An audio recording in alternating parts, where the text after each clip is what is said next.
بسم اللہ الرحمن الرحیم۔ مسافر وہ شخص ہے جو کم سے کم 57 میل کے سفر کے ارادے سے اپنی بستی سے باہر نکل چکا ہو۔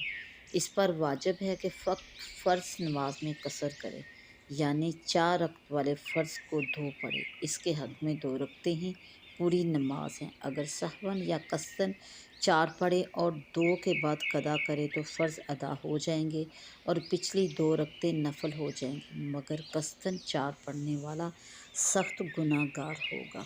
مسافر جب تک واپس اپنی بستی میں نہ آئے مسافر ہے، اور جس شہر یا بستی میں جائے اگر وہاں 15 روز سے کم رہنے کی نیت ہو تو قصر پڑھے۔ قصر صرف 4 رکعت والے فرض میں ہے، سنت اور وتر میں قصر نہیں۔